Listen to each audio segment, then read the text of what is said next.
ডান দিক থেকে বাঁ দিকে আসিনি, আমি বাঁ দিক দিয়েই দেখুন চালাচ্ছিলাম। আপনার দাঁড়াবার দরকার কিনা সেটা আপনি বলুন। আমার দাঁড়ানোর অবশ্যই দরকার ছিল। তাহলে আপনি কেন দাঁড়াইনি আমি আসলেন সেটাও কেন? বলছি। আমি ঝামেলার জন্যই দাঁড়াইনি। আমি কেন ঝামেলা হবে? কেন আপনি যদি না কিছু দেখো, আমি ভুল স্বীকার করতে আমি কোনোদিনই পাই না। আমি ভুল করেছি, ভুলটা কেন হয়েছে? আরে সেখানে অ্যাটলিস্ট দাঁড়াবা দরকার, বেরিয়ে এসে গেছে স্পিডে। একবার প্রথমে দাঁড়াইছিল, তারপর স্পিডে বেরিয়ে এসে গেছিল। আর কি করবো দেখো, সেখানে সেই ভাইটার কি হয়েছে না হয়েছে, গাড়িটা তো ওনারই ক্ষতি হয়েছে তো, আরে সে ভাইটার কি হয়েছে না হয়েছে সেটা দেখবে না? ওনারই ক্ষতি হয়েছে। এটা আমার ভুল হয়েছে। আমি ভুল ক্ষমা চাইছি তার জন্য। তার পা ভেঙে গেছে মনে হচ্ছে। আমার সামনের গাড়িটা সামনে দাঁড়িয়ে গেছে, আমি তাকে গিয়ে মেরে দিলাম, সে পালালো, সে চলে গেল পাট করে। তোমাদের কথা ঠিক আছে, দাদারও কথা ঠিক আছে, তোমার কথা ঠিক আছে, উনি যেটা বলছে উনিও ঠিক আছে, উনি ঠিক সাইডে গেছে, তোমরা মেরেছো তো। আমি ঠিকই তো ছিলাম। আমরা মারিনি, আমরা মারিও নি, আর আমাদের কেউ হয়ও না। পড়ে আছে, সেখানে পড়ে আছে, ও বললো যে আমরা ঠিক আছে, আমরা যা ভাই পড়ে গেছি, বেঁধে গেছে, আমাকে তুলেও নিয়ে চলে গেছে। এরকম করে বেরিয়ে আসা যায় কখনো? আমি তো বলছি আমার দাঁড়ানো উচিত ছিল।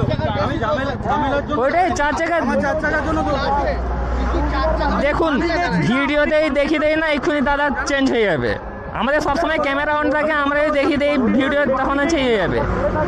আমি যদি তোমাকে মারতাম ইচ্ছে করে, আমার ভুল ছিল, সত্যি বলছি।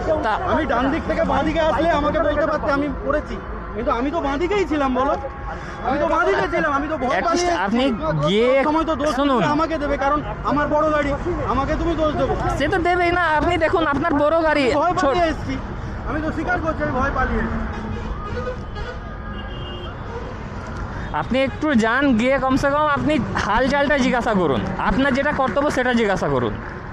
ঠিক আছে, এর পরের বার এরকম কিছু হলে আমি অবশ্যই আমি ভাবলাম কি আমাকে ধরে তোমরা এ করবে, আমি সেই জন্যই পালিয়ে এসেছি, আর কিছু না। তোমার যখন দোষটা নেই, তুমি একটা মানুষ পড়ে আছে না, তার সে তার বাইক হচ্ছে এইখান দিয়ে বেরিয়ে গেছে, তার পা ভেঙে গেছে মনে হচ্ছে, ভাইটার পা ভেঙে গেছে।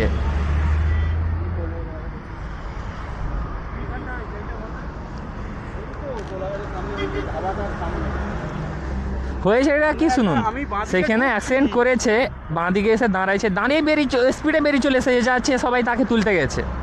এটা করা দরকার ছিল? অ্যাটলিস্ট দাঁড়িয়েছে, একটু হালচাল জিজ্ঞাসা করা দরকার ছিল। সে হচ্ছে পড়ে আছে, তার পায়ের উপর বাইক পড়ে আছে, সে উঠতে পারেনি। এটা হাইওয়ে, এটা লোকাল রোড হলে চেয়ে আলাদা ব্যাপার ছিল, এটা হাইওয়ে। কেউ কাউকে মেরে দিয়ে বেরিয়ে গেল, কেউ দেখবে না।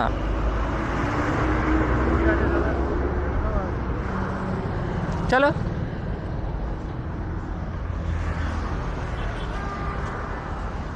ভাই, আজকালকার মানুষেরা কতটা এমন নিচে নামতে পারে ভাবো, কতটা।